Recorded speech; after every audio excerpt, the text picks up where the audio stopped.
नमस्कार दोस्तों, मैं दीपक कुमार सोनी आप सबका दीपक जी एस अकेडमी में बहुत बहुत स्वागत करता हूं।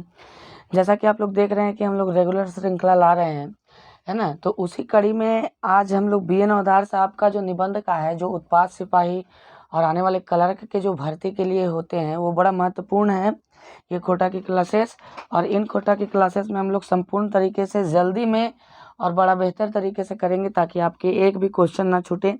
आप अपना जो भी बुक वगैरह है उसको सामने रख लें, और बुक वगैरह सामने रखने के बाद लाइन बाय लाइन हिंदी के अर्थ को समझते चलें। उसके बाद हम लोग कोशिश करेंगे कि हम लोग कोटा का सेट प्रैक्टिस भी लाएं, जो क्लर्क के लिए भी होगा और आपके उत्पाद सिपाही के लिए अति आवश्यक रूप से महत्वपूर्ण होगा दोस्तों। ठीक है, तो आइए हम लोग चलते हैं और एक दूसरा चैप्टर हम लोग लेते हैं निबंध में, जो बी एन अवधार साहब का निबंध था। उसमें बखेड़ाओं में बखेड़ा लिंग बखेड़ा, यानी कि इसका जो अर्थ हुआ दोस्तों, आप समझिएगा इस बात को। इसका जो अर्थ हुआ बखेड़ाओं में बखेड़ा लिंग बखेड़ा, यानी कहने का अर्थ है कि विवादों में विवाद, बखेड़ा का मतलब विवाद है ना, विवादों में विवाद लिंग विवाद है ना, कि लिंग के प्रति जो विवाद होता है, स्त्रीलिंग पुल्लिंग के प्रति जो विवाद होता है, उसके बारे में इसमें समझाया गया और बड़ा हास्यप्रद तरीके से समझाया गया है। लेखक अपने एक दोस्त के साथ बातचीत करते रहते हैं और उसी बातचीत में लिंग बखेड़ा का, यानी कि लिंगों का विवाद के बीच में बात होता है, जो अभी हम लोग समझेंगे। ठीक है, ध्यान में रखिएगा। आइए हम लोग जानते हैं बखेड़ाओं में बखेड़ा लिंग बखेड़ा में क्या क्या दिया हुआ है और किस प्रकार से प्रश्न आपके पूछे जाएंगे। ठीक है, अगर आपने झारखंड की क्लासेस नहीं की है, झारखंड जीएस की क्लासेस, तो फ्री ऑफ कॉस्ट दोस्तों प्लेलिस्ट का मैं लिंक दे रहा हूँ नीचे। उसमें बहुत अच्छा से ऑन बोर्ड पढ़ाया गया है, ये डीओ रिकॉर्डर पर नहीं, ऑन बोर्ड पढ़ाया गया, विथ फेस पढ़ाया गया है ना। आप अच्छा से कर सकते हैं और अपना तैयारी को आगे अंजाम दे सकते हैं और बहुत बेहतर कर सकते हैं आप, है ना। किसी भी प्रकार का कोई कॉस्ट वाला क्लास ज्वाइन करने की आवश्यकता आपको नहीं है, संपूर्ण हम लोगों ने पढ़ा रखा है झारखंड की क्लासेस। आइए देखिए, लेखक बोलते हैं यहाँ पर, ये दुनिया बखाड़े के भंडार है के, है ना। ये दुनिया जो है वो विवादों का भंडार है, ये दुनिया है बखेड़ा के भंडार है के, यानी कहने का अर्थ है कि ये दुनिया जो है वो बखेड़ाओं का, विवादों का भंडार है। कौनो कौन बखेड़ा जे चर्चा करल जाए और काके छोड़ दियल जाए। कौन कौन बखेड़ा है, कितना कितना विवाद है जिसका चर्चा करें और किसे छोड़ दें, है ना, कि किस बखेड़ा का चर्चा करें और किस बखेड़ा को छोड़ दें। ये फैसला करना है फरवदे काम, है ना। ये फैसला करना एक मुश्किल का काम है। फर्दवेक का मतलब एक मुश्किल का काम है, ये फैसला करना एक मुश्किल का काम है। मैंने एक रोजी रोटी के बखेड़ा, काम और बेसिक के बखेड़ा, ऊंच नीच के बखेड़ा, जात पात के बखेड़ा, जनी मरद के बखेड़ा, देश परदेश के बखेड़ा और नहीं जानी कते कते किस्म के बखेड़ा है। यानी कहने का अर्थ है दोस्तों, लेखक कहते हैं कि देखिए, मतलब कि रोजी रोटी का बखेड़ा, काम और बेसी का बखेड़ा, ऊंच नीच का बखेड़ा यानी जात पात ऊंच नीच, जात पात के बखेड़ा यानी कि जात पात का बखेड़ा, जात पात का विवाद, जनी मर्द के बखेड़ा यानी कि पति पत्नी का विवाद, देश प्रदेश कर बखेड़ा यानी कि देश प्रदेश का विवाद, ठीक है ना, और ना जानी कते कते किस्म के बखेड़ा है। और लेखक कहते हैं कि नहीं मालूम हमको कि कितना किस्म का बखेड़ा है ना। एगो समाज वैज्ञानिक तो हियाँ तक कहलत है कि, यानी कहने का मतलब है, इन्होंने कहा कि एगो समाज विज्ञानी तो हियाँ तक कहल हत की, यानी कि एक समाज वैज्ञानिक थे, एक सामाजिक वैज्ञानिक थे, उन्होंने यहाँ तक कहा है कि society is crossed by complete, मैंने एक समाज बखेड़ाओं के प्रतिफल है के। यानी इस इंग्लिश का जो अर्थ है दोस्तों वो खोटा में हुआ कि समाज बखेड़ा के प्रतिफल है के, यानी कि समाज जो है वो विवादों का क्या है, प्रतिफल है, विवादों का प्रसाद है, एक तरह से आप समझ लीजिए इस बात को। ठीक है, आगे बढ़ते हैं। हाँ, ई बखेड़ा गिलोय कुछ तो व्यक्तिगत, हाँ इन बखेड़ों में कुछ तो, ठीक है ध्यान में रखिएगा। हाँ, ई बखेड़ा गिराए कुछ तो व्यक्तिगत, कुछ घरेलू, कुछ क्षेत्रीय, कुछ राष्ट्रीय, कुछ अंतर्राष्ट्रीय और कोनो कोनो बखेड़ा तो गोटे दुनिया के लागे थे। यानी कहने का अर्थ है कि हाँ, इन बखेड़ाओं में कुछ व्यक्तिगत बखेड़ा है, कुछ घरेलू बखेड़ा है, कुछ क्षेत्रीय बखेड़ा है, विवाद है, कुछ राष्ट्रीय विवाद है, कुछ अंतर्राष्ट्रीय विवाद है, और कोई कोई तो कोनो कोनो मतलब कोई कोई, और कोई कोई बखेड़ा तो, कोई कोई विवाद तो गोटे दुनिया के लगिन है, यानी कि पूरा दुनिया में छाया हुआ है। ठीक है, मकिन आज हमर आगू एगो नवा किस्म के बखेड़ा डंडाइल है, लेकिन आज हमारे सामने एक नया किस्म का बखेड़ा क्या हुआ है, आया है, दिखा है हमको। ठीक है, ऐसे तो ये बखेड़ा कोनो नावा नी लागे, मगर हमर ध्यान आज तक बटे गेले ही न रहे। यानी कहने का अर्थ है कि ऐसे तो ये बखेड़ा कोई नया बखेड़ा नहीं है, कोई नया विवाद नहीं है। ठीक है, ये विवाद चलते आ रहा है, लेकिन लेखक का ध्यान, मकिन हमर ध्यान है ना, लेखक का ध्यान जो है वो बटे नी गेल रहे। यानी कि उस तरफ लेखक का ध्यान जो है वो आज ही गया है जिस समय वो लिख रहे हैं। ठीक है, वो है लिंग बखेड़ा। यानी कि वो बताते हैं कि वो कौन सा बखेड़ा है, वो कौन सा विवाद है, लिंगों का विवाद है, स्त्रीलिंग पुल्लिंग का विवाद है। दोस्तों देखिए, बात ऐसन भेलक, आज एगो दोस्त संगे बहस भय गेलक। यानी कि बात ऐसा हुआ कि आज एक दोस्त के साथ उनका क्या हो गया, बहस हो गया। वो कोनो अप्राणीवाचक शब्द के गलत लिंग प्रयोग कर रहलक। वो कोई निर्जीव वस्तु, अप्राणीवाचक का मतलब समझिए दोस्तों, वो किसी निर्जीव वस्तु का, है ना, निर्जीव वस्तु का गलत लिंग प्रयोग कर रहा था। ठीक है, हाँ हाँ याद भय गेलक। लेखक फिर कहते हैं हाँ हाँ याद आ गया। ऊ कहलक हवा बहता है ना, उसने कहा कि हवा बहता है, हम ओकरा गलत साबित करके ना आए। हम उसको गलत साबित करने के लिए नहीं, बिचकुन ध्यान दिलावे ख्याल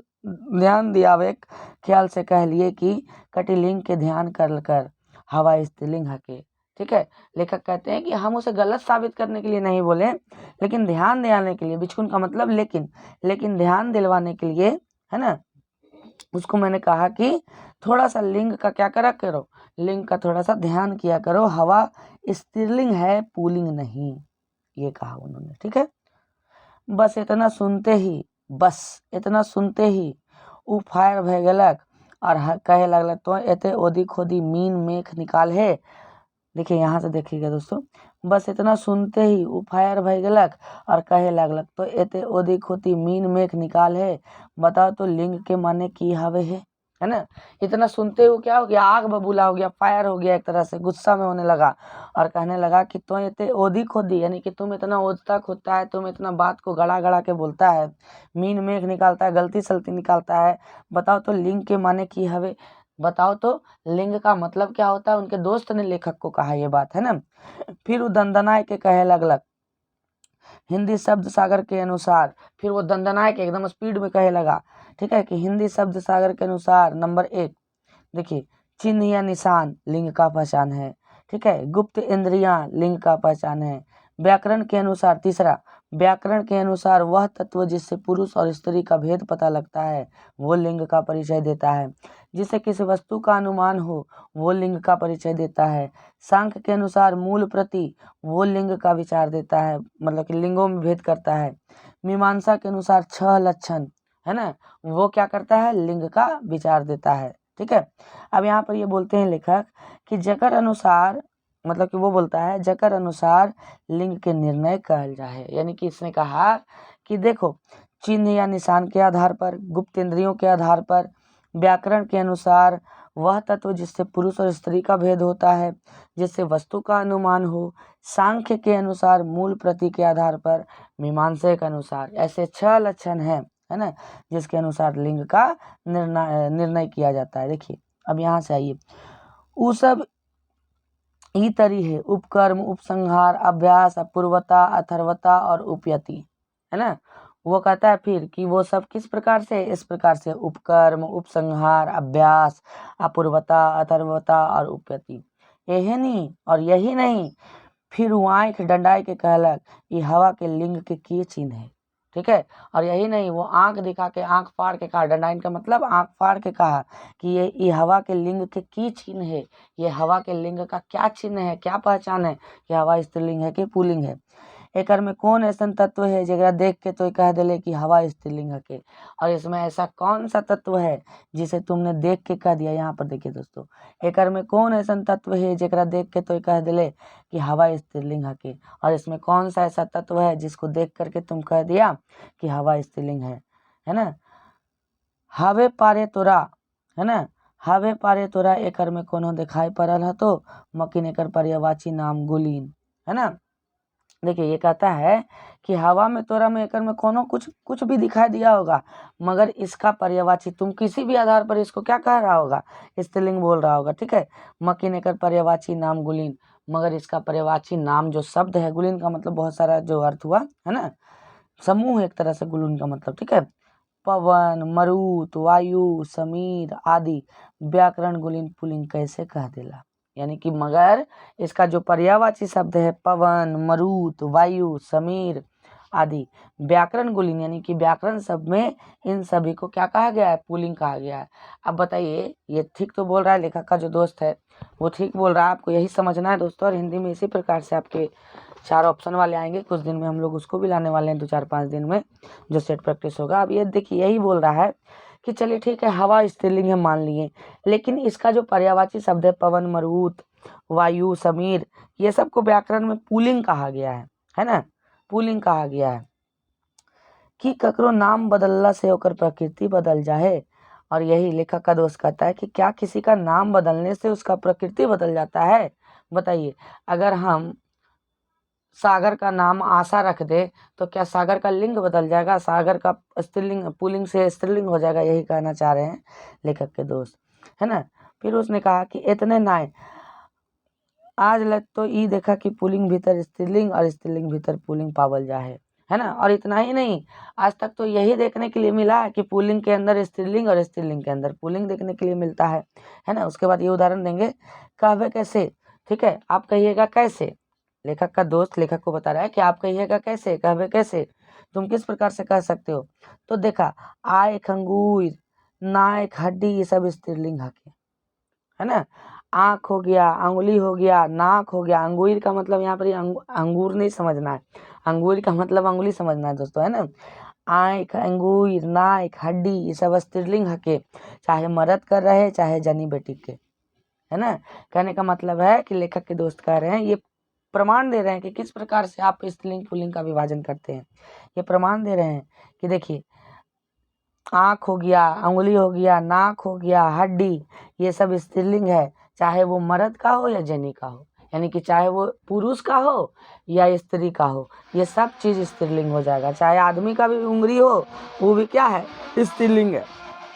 चाहे पुरुष का उंगली हो वो भी क्या है, स्त्रीलिंग है ना। इस प्रकार से ये समझाना चाहते हैं। दांत, पेट, गोड़, हाथ, ये सब पुल्लिंग है ना, कि दांत हो गया, पेट हो गया, गोड़ मतलब पैर हो गया, हाथ, ये सब क्या है, पुल्लिंग है। चाहे मर्द कर रहे चाहे जनी बेटी के, यानी कि कहने का अर्थ है चाहे मर्द का हो, चाहे पुरुष का हो, चाहे स्त्री का हो, ठीक है। दांत, पेट, ये सब क्या कहलाता है, पुल्लिंग कहलाता है, चाहे औरत का हो या मर्द का हो। मैंने एक मर्द तो हेके पुलिंग, मकिन गते अंगुलिंग हके स्त्रीलिंग, यानी कहने का अर्थ है, मैनिक का मतलब माने कि मर्द तो है पुलिंग, यानी कि पुरुष तो है पुलिंग, लेकिन उसके शरीर का अंग क्या है, स्त्रीलिंग है, ठीक है। तैसने यानी बेटी तो हके स्त्रीलिंग, मकिन ओकर गते के अंगुलिन हके पुलिंग, यानी उसी प्रकार से, है ना।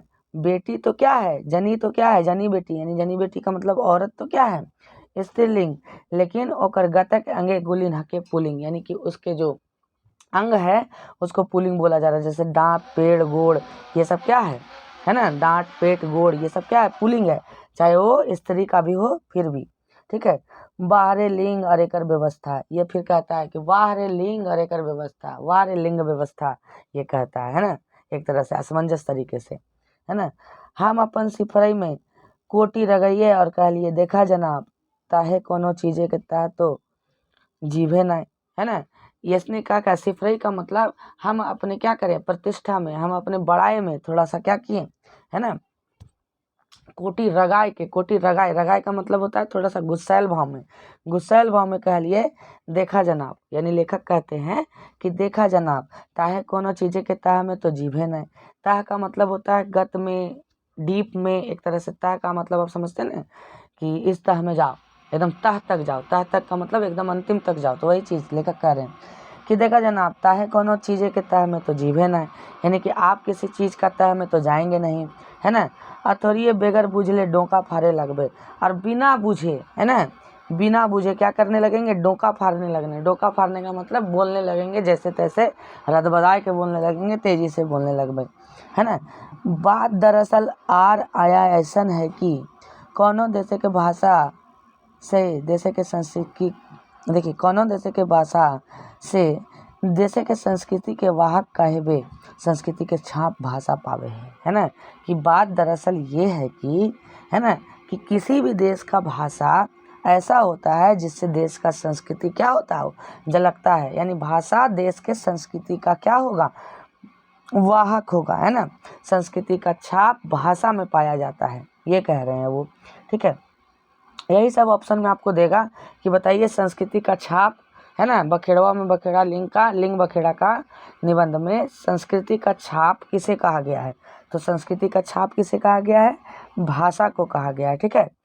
और भारतीय दर्शन के विशेषता ये है कि जड़ चेतन चर अचर सभी प्राणत्व पावल जाए, है ना। कि और भारतीय दर्शन का विशेषता ये है कि जड़ चेतन यानी कि क्या हो, जड़ चेतन यानी शुरू से लेकर अंत तक, जड़ का मतलब वो नीचे, चेतन का मतलब वो ऊपर, शुरू से लेकर अंत तक, चर अचर चलने वाला भी नहीं चलने वाला भी, सब प्राणत्व पायल जाए। यानी कि सभी में प्राण पाए जाते हैं, चाहे आप निम्न स्तर का कोई वस्तु ले लीजिए या उच्च स्तर का कोई वस्तु ले लीजिए, है ना। सभी में प्राण पाया जाता है, जो चलता है उसमें भी प्राण है, जैसे मनुष्यों में। जो नहीं चलता है, चर अचर का मतलब जो नहीं चलता है उसमें भी प्राण है ना, चर अचर, ठीक है। सही एक लगन हिया धरती के माय आकाश सड़क के पिता, देखिए यहाँ पर कहा जा रहा है सही एक लगन हिया धरती के माय आकाश सड़क के पिता और मोन पहाड़ के देवी देवता तरी मानल जाए। और इसीलिए सही के मतलब इसीलिए सहे लगी, जैसे आप लोग कैसे बोलते हैं सहे लगी, है ना, तो वहीं पर लिखा गया कोटा में सही एक लगिन। यानी कहने का अर्थ है कि इसीलिए यहाँ धरती के माँ, यहाँ धरती को माँ, आकाश सड़क को यानी आकाश को, और स्वर्ग को क्या कहा जाता है, पिता, और बोन पहाड़ को, बोन पहाड़ मतलब वन को, और पहाड़ इस सबको देवी देवता की तरह माना जाता है ना। यहाँ पर देखिएगा एक लेकिन हिंदी व्याकरण गुलिन जड़ चेतन सभी के लिंग भेद कर रखल है, और इसीलिए हिंदी व्याकरण जो है वो जड़ और चेतन में लिंग भेद करके रखा हुआ है ना। तखन उकटी मुस्काए के और टेढ़ा मुँह करके तड़तड़ैले कहल उठलक, है ना, कहे के उठलक। और उसी समय लेखक कहते हैं कि मेरा दोस्त जो है उसी समय थोड़ा सा मुस्काया और मुंह टेढ़ा करके और लगातार फिर बोलने लगा, है ना।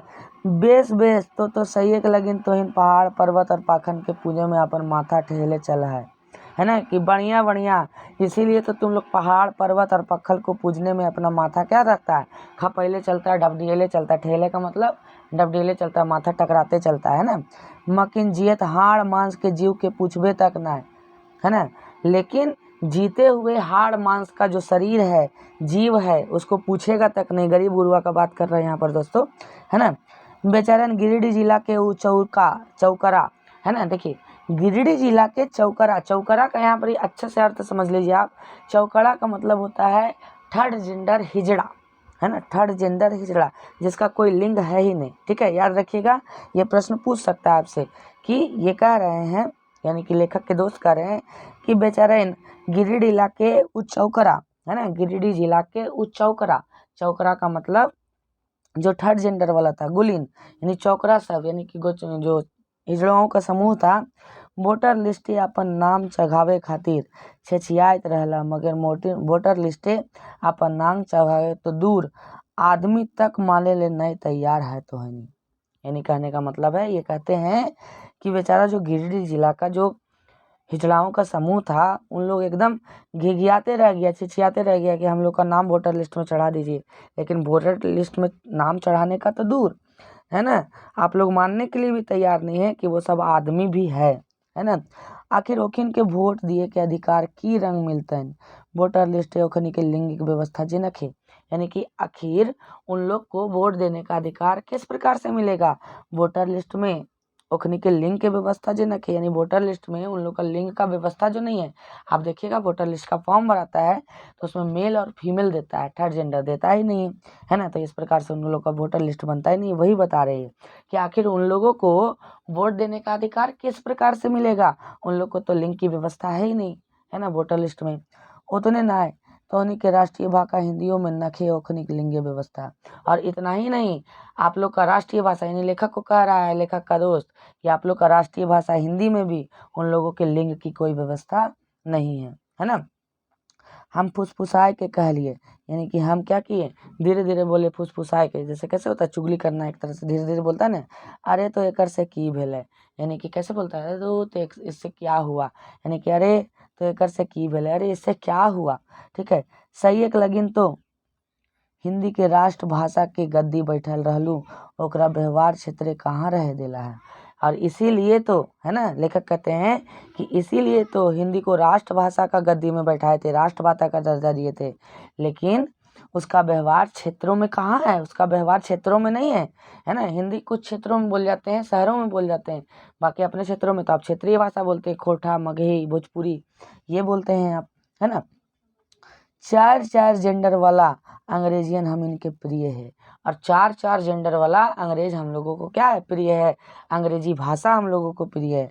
हम सोचो यदि घर सुमारी अंग्रेजी भखाए करल गेल रहते तो बेचारिन चौकरा सबके नाम जरूर जाएंगे जितलन वोटर लिस्टे। यानी कि मैं सोचता हूँ कि यदि घर सुमारी अंग्रेजी भखाइल करल गेल रहते, यानी कि अगर अंग्रेजी के आधार पर चलता, ठीक है, तो चौकरा सबके नाम, चौकरा का मतलब, क्योंकि देखिए अंग्रेजी में थर्ड जेंडर का भी दिया हुआ है ना, तो इसीलिए अंग्रेजी अगर चलता, अंग्रेजी अगर व्यवस्थित रूप से होता, अंग्रेजी हमारे यहाँ लिंग के आधार पर चलता, ठीक है, तो चौकरा सबका नाम भी उसमें क्या होता, वोटर लिस्ट में जुड़ा हुआ होता, क्योंकि उनके यहाँ 4 लिंग का व्यवस्था है। ठीक है, याद रखिएगा, जैसे पुल्लिंग, स्त्रीलिंग, नपुंसक लिंग और एक होता है थर्ड जेंडर, याद रखिएगा, ये चारों लिंग का व्यवस्था अंग्रेजी भाषा में है। मकिन एह अंग्रेजी भाषा दूध कर धोवल नहीं है, मगर ये भी अंग्रेजी भाषा जो है वो दूध का धोआ हुआ नहीं है ना, इसमें भी विसंगतियां हैं, इसमें भी कमी है। हिया गोटे मनुष्य जात के खिदरी खिदरी बांट के रख देल गेल है। यहाँ पर गोटे मनुष्य जात, यानी कि गोटे सारा मनुष्य जाति को क्या कर दिया, खिदरी खिदरी छोटा छोटा भाग में बांट के रख दिया है ना। भला देखा तो चार चार गो लिंग, यानी कि कहने का अर्थ है कि भला देखिए तो चार चार गो लिंग, ये कोई बात भेलक, ये कोई बात हुआ। हम कहलिए, यानी कि लेखक कहते हैं कि हम कहलिए, मैं कहा ऐसे हमनी के प्राचीन भाषा संस्कृत तो ब्रिनल्ला गुलिचन चर्चा है फिर तो है कैसे कह भेजे।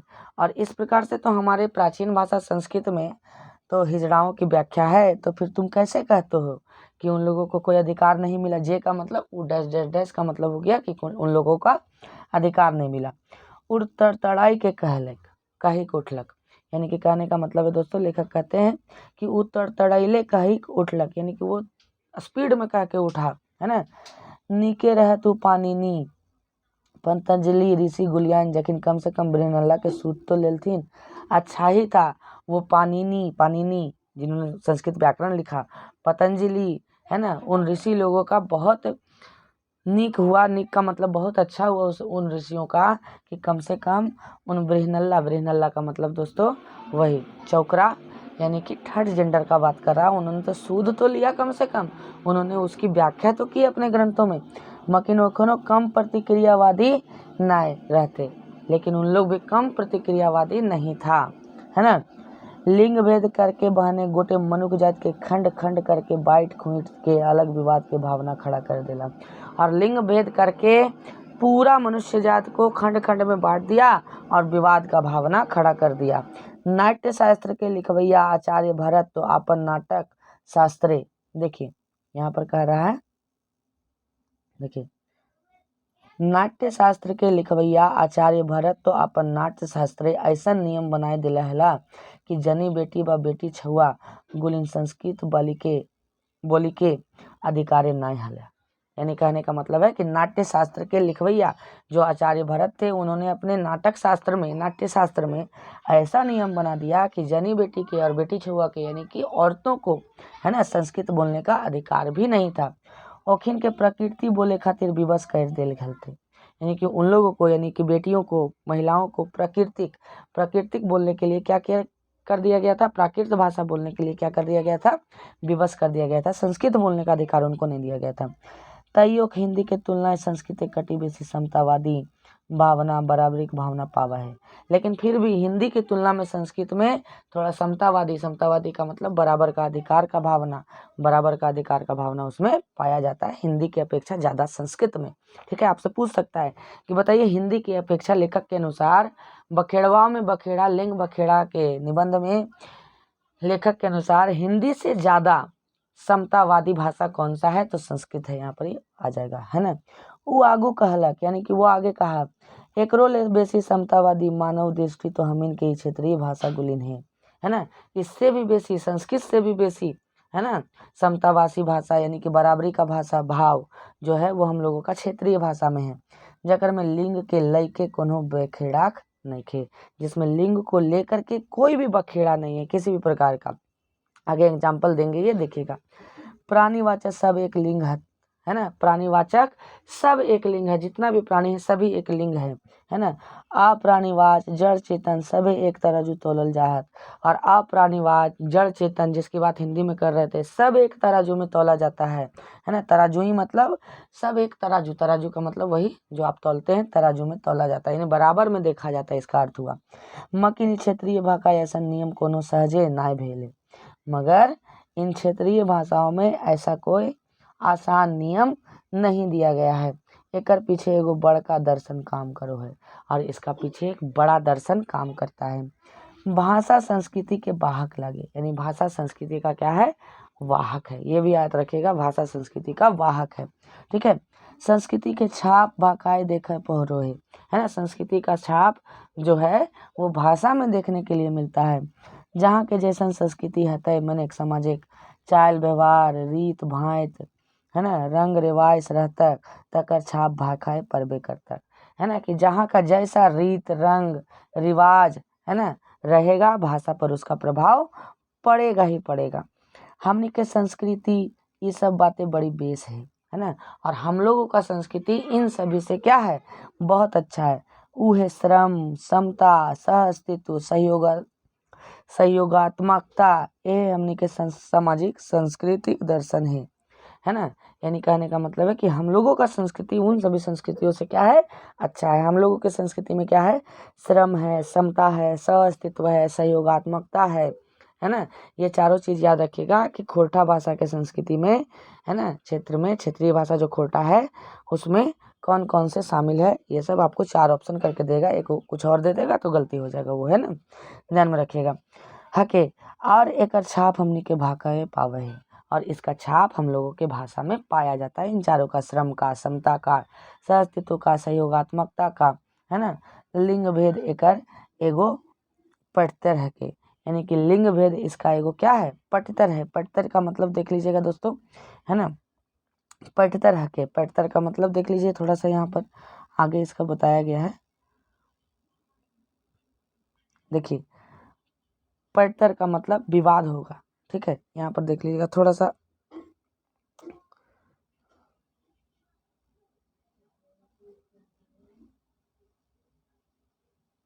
हाँ, यहाँ पर देखिएगा कि पठतर का जो अर्थ होता है, पठतर का अर्थ होता है नियम। यहाँ पर आपको याद रखना है कि पठतर का अर्थ क्या होगा दोस्तों? नियम। लिंग भेद एकर एगो नियम हके, है ना, यहाँ पर आ जाएगा। देखिए, जैसे नियम ये बताते हैं, क्या बताते हैं, देखिएगा आप यहाँ पर अच्छा से देखिएगा। यहाँ पर देखिएगा, गाय चर है, बरद चर है, माई खा है, बाप खा है, लड़का जा है, लड़की जा है।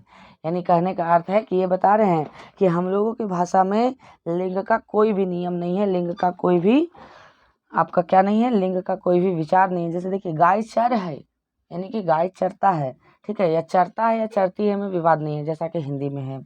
बरद चर है, बरद का मतलब बकरी चरता है ना, चरता है या चरती है में कोई विवाद नहीं। माँ भी खा है और बाप भी खा है, यानी कि माता के साथ भी खा है लगा है और बाप के साथ भी खा है लगा है, यानी कि इसमें बाप खाते हैं और माता खाती है लगने का कोई विचार नहीं है। लड़का भी जाए और लड़की भी जाए, इसलिए हमारे भाषा में कोई भी लिंग का नियम नहीं है। ना कोनो स्त्रीलिंग ना कोनो पुल्लिंग, यानी ना ही कोई स्त्रीलिंग है ना ही कोनो पुल्लिंग है।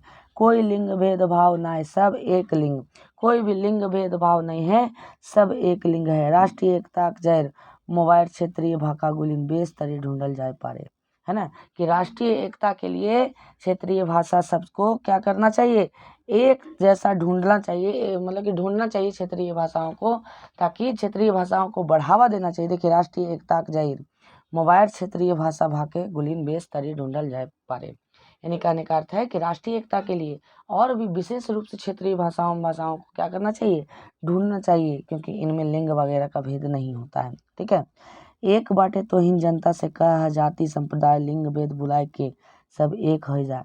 एक तरफ तुम लोग कहता है, लेखक का दोष कह रहा है लेखक को कि एक तरफ तुम लोग कहता है कि लिंग जाति संप्रदाय सब कुछ भूल करके एक हो जाओ, और दूसर बाटे तट का अप्राणिवाचक दामोदर नदी के नद और भेंडा नदी भैरवी नदी के स्त्रीलिंग का तुम मुँह नहीं बात हो। यानी कि कहने का अर्थ है कि एक तरफ तो तुम लोग कहता है कि जाति संप्रदाय सबका भेदभाव बुला करके एक हो जाना चाहिए हम लोगों को, एक हो जाना चाहिए हम लोगों को, लेकिन दूसरी तरफ तुम लोग क्या कहता है, जो अप्राणिवाचक है दामोदर नदी को पुल्लिंग कहता है, और भेड़ा नदी यानी भैरवी नदी को स्त्रीलिंग कहता है। आप जानते हैं कि रजरप्पा दामोदर और भेड़ा के संगम पर स्थित है, तो दामोदर को नद कहा जाता है यानी कि पुल्लिंग, और भैरवी को नदी यानी स्त्रीलिंग।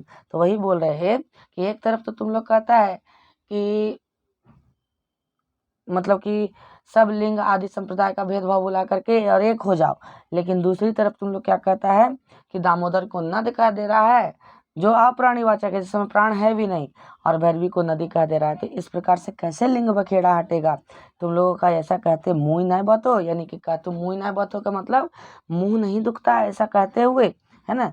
अब एगो और पढ़तर, अब एगो और नियम देखा, है ना, पढ़तर का मतलब अब एगो और नियम देखा। रजरप्पा दामोदर नदी हेठे पश्चिम से पूरब बोहे, यानी कि रजरप्पा दामोदर नदी जो है वो रजरप्पा का पश्चिम से पूरब की ओर बहता है, और भेड़ा नदी पानी की तरह ऊपर दक्षिण बाटे ले आए के गिरो है। और भेड़ा नदी यहाँ देखिएगा, बड़ा हंसी आएगा आपको, है ना, देखिएगा कि रजरप्पा के पूरब से पश्चिम में क्या बहता है, दामोदर बहता है, और भेड़ा नदी इसके ऊपर आकर के गिरता है, गिरो है ना। अब बतावा ऊपरे पानी हेठे नहीं गिरते तो कहाँ जीते। अब बतावा यानी कि अब बताइए कि ऊपर का पानी नीचे नहीं, हेठे का मतलब नीचे नहीं गिरेगा तो कहाँ जाएगा। मकिन पंडित गुलेन के ढडनच तो देखा, मगर पंडित गुलेन यानी कि पंडित लोग का ढडनच, है ना, ढडनच का मतलब विवाद तो देखिए, ढडनच का मतलब होता है कि कहा सुनी, एक तरह से होता है ना, ढडनच का मतलब एक तरह से नहीं कह सकते हैं अंधविश्वास, एक तरह से ढडनच वही है ना। ढडनच तो देखा, विवाद तो देखा, कही दिला हिया नद और नदी के दुर्लंग संगम है ना, कि पंडित गुल इन लोगों का ढडनच देखिए, इन लोगों का दिमाग देखिए पहले, है ना, कि इन लोग कह दिया। ढडनच का मतलब होता है दोस्तों बात ऐसा कि जिसका कोई अर्थ ना हो, ठीक है, मतलब बकबकाने के बात एक तरह से हो जाएगा, है ना। कह दिला यहाँ नद और नदी के दुर्लभ संगम है, उन लोगों ने कह दिया कि यहाँ पर नद और नदी यानी कि पुल्लिंग और स्त्रीलिंग का क्या है, दुर्लभ संगम है। नद पुरुष हेठे है, नदी ऊपर, यानी कि नद क्या है, हेठे है, हेठे का मतलब नीचे है, और नदी ऊपर है। यहाँ पे देखिए बड़ी हंसी आएगा, है ना, नद क्या है, हेठे है, और नदी ऊपर है, यानी कि कहने का मतलब है कि पुरुष हेठे है, स्त्री ऊपर, यानी कि पुरुष नीचे और स्त्री ऊपर है। यहाँ पर बड़ा हंसी आएगा, पुरुष नीचे और स्त्री ऊपर। विपरीत रतिक के बेपटरिया पटतर, यानी कि फिर कहते हैं लेखक के दोस्त कि विपरीत रतिक, रतिक का मतलब होता है रीति नियम, है ना, रीति जो परंपरावादी चलते आ रहा है ना, कि विपरीत रतिक के मतलब उल्टा रीति का उल्टा नियम, बेपटरी नियम, उल्टा रीति का उल्टा नियम, है ना, कि पुरुष नीचे और औरत ऊपर, ठीक है, इस तरह से, क्योंकि दामोदर में भेड़ा गिरती है, ठीक है, तो भेड़ा ऊपर से है और दामोदर नीचे है, इसलिए, ठीक है। ऐसन पट्टर भेटाना मुश्किल, ऐसा नियम भेटाना मुश्किल, मकिन बाभन सब यदि दामोदरे करघाए घुरता तो ऐसन विपरीत रतिक पट्टर कते भेताए पारे, है ना, कि बगी बाभन सब अगर दामोदर को करघाए के, है ना, घूरता, यानी कि करघाए का मतलब हुआ किनारे किनारे घूरता। ध्यान से सुनिए कि अगर दामोदर का किनारे किनारे ब्राह्मण सब घूमता तो दामोदर में तो कई नदियाँ आकर के गिरती है ना, तो ऐसा नियम कई गो, ऐसा रीति कई गो बना देता उन लोग, है ना, और वो हम लोगों को देखने मिलता, ठीक है। लाए जब ऊपरे पानी हेठे गिरे तो दुर्लभ हके, तो आर कहे की, यानी कि लीजिए जब ऊपर का पानी नीचे गिरता है तो ये दुर्लभता है। अरे भाई ऊपर का पानी नीचे नहीं गिरेगा तो ऊपर जाएगा, यही समझाने की कोशिश कर रहे हैं लेखक के दोस्त, है ना। लाखों लाख लोग उल्टी छुरा से मुड़ाए लगला, यानी लाखों लाख लोग उल्टी छुरा से मुड़ाए लगला, यानी बेवकूफ़ बनाया जाता है। ये सब मुहावरों को याद रखिएगा। उल्टी छुरा से मुड़ाना का मतलब है ना बेवकूफ़ बनाना। जैसे कैसे ठाकुर बोला कि ला ये मुड़ देते हैं, और उल्टी छुरा से मुड़ रहा है तो उल्टी छुरा से तो मुड़ाएगा नहीं, और बोल दिया कि लीजिए मुड़ दिए, खाली आपको महसूस होगा, तो आपको बेवकूफ़ बना रहा है ना। तो वही बोल रहा है कि लाखों लाख लोग क्या है, उल्टी छुरा से मुड़ा रहा है, बेवकूफ़ बन रहा है। आखिर ये कैसे भेलक, आखिर ये कैसे हुआ, लिंग भेदक के चलती। तो अब देखिए फिर से लेखक का दोस्त उसी में आ गया, है ना, कि आखिर ये कैसे हुआ, लिंग भेद के चलते ही तो हुआ। लिंग भेद के चलते दामोदर के पुरुष और भेड़ा के नारी बनाए दिला, यानी कि लिंग भेद के कारण ही दामोदर को पुरुष बना दिया और भेड़ा को नारी बना दिया। वाह, है ना, आश्चर्य करते हैं कि कहे के का कह सके। वो फिर कहलक, वो फिर कहता है, तो इन अपन राष्ट्रीय भाषा के लिंग भेद करे के इतना नियम उपनियम बनाए रखले है, जे कोई लिंग भेद करती मोर खोप जाए तबू परफेक्ट ना हवे पारे। यानी कि देखिए यही चीज़ है, मैं कह रहा था कि स्त्रीलिंग पुल्लिंग कैसे पहचानेगा आदमी। तो वही लेखक का दोस्त कह रहा है कि तो इन अपन राष्ट्रीय भाषा के लिंग भेद करके इतना नियम उपनियम बनाए रखले हाथ जे लिंग भेद करती मोर खप जाए तबू परफेक्ट ना हवे पारे। यानी कि तुम लोग अपना राष्ट्रीय भाषा में लिंग भेद का इतना नियम उपनियम बना के रखा है कि अगर कोई लिंग भेद करना भी चाहे तो मर कप जाएगा, जीवन उसका बीत जाएगा, लेकिन फिर भी वो लिंग पहचानने में परफेक्ट नहीं हो पाएगा। तकरो में अपवाद के दुखे के ऊपर पाचर, यानी कि उसमें भी क्या है, देख लीजिएगा यहाँ से, बड़ा अच्छा है, यहाँ भी मुहावरा है कि उसमें भी क्या है, अपवाद है। बताइए, अगर आप नियम भी बना दिए हैं उसमें भी अपवाद है, कि लीजिए इसको अपवाद में रख लीजिएगा, है ना। अपवाद है के दुखे के ऊपर पाचर, यानी कि दुख के ऊपर और दुख। पाचर का मतलब होता है छेद होना, है ना, कि दुख के ऊपर और दुख, इस मुहावरा का अर्थ हुआ। तरी लगाए रख ले है, यानी कि दुख के ऊपर देखिए यहाँ दुखे के ऊपर पाचर तरी लगाए रखल है, यानी कि दुख के ऊपर दुख का तह लगा हुआ है, लेयर लगा हुआ है। तरी का मतलब देखिए, तरी तरी का मतलब होता है यहाँ लेयर, तरी का मतलब झोर वगैरह मत समझ लीजिएगा, है ना, लगा के रखा है। अब यहाँ देखिए उफिन आगू कहलक, हमें सोच हो जितना समय और ऊर्जा लिंग भेद के करे में नाश करल जाए ओकर में आधा ले कम समय में कोनो दोसर बड़ काम राष्ट्रीय हित व मनुष्य के हित करल जाए पारे। ठीक है, वो फिर कहता है कि हम सोचते हैं कि जितना समय और ऊर्जा लिंग भेद को करने में नाश किया जा रहा है, उससे आधा कम और ऊर्जा समय में कोई दूसरा बड़ा काम राष्ट्र के हित में और मनुष्य के हित में किया जा सकता है। ठीक है, वो फिर आगू कहलक, वो फिर आगू कहता है, आगे कहता है, हर चीज के बोह कठिन से सरल, कठिन है ना, हर चीज के बोह कठिन से सरल सोच बाटे होवे करो है। यानी कि कहने का अर्थ है कि हर चीज का, है ना, हर चीज का जो नियम होता है वो कठिन से सरल होता है। नियम किस लिए बनाया जाता है, व्याकरण किस लिए बनाया जाता है, ताकि कठिन से क्या हो, सरल हो, है ना। ये प्रकृति का आया नियम है के, यह प्रकृति का नियम है, मकिन तोहिन भाका के परिनिष्ठित करके उता सुताए भावा भाका के बलि बकरा बनाए छोड़ ले है। लेकिन आप लोग अपना भाषा को नियम में बांध करके उसको और क्या कर दिए हैं, है ना, कठिन बना दिए हैं। उता सुताए का मतलब और ज़्यादा पेचीदा का मतलब और ज़्यादा उलझा हुआ बना दिए हैं, और भाषा को बलि का बकरा बना के छोड़ दिए हैं। सहजता के कठिन बनाए देला, ये देखिए आगे वही कहा एक लाइन में कि सहजता के कठिन बनाए देला, यानी कि आसान को सहज मतलब आसान को क्या बना दिया तुम लोगों ने, कठिन बना दिया। उल्टी गंगा बहा देला, यानी उल्टा गंगा बहा दिया, यानी कि कठिन को सरल बनाना चाहिए था तो तुम लोग सरल को और कठिन बना दिया लिंग भेद करके, है ना। कल छल छल छल करते झरना के बांध के पोखर बनाए देला, यानी कि कल छल छल छल करते, यानी बहता हुआ झरना को, कल छल छल छल पानी बहता है तो छल छल छल छल करता है कि नहीं, बहता हुआ झरना को पोखर बना देला, यानी एक छोटा सा तालाब बना दिया, एक सीमित अवस्था में रख दिया भाषा को। यही कहता है कि झरना का विस्तृत रूप है वो बहते जाता है, लेकिन तुम लोग उसको पोखर के रूप में परिवर्तित कर दिया और सीमित कर दिया भाषा को।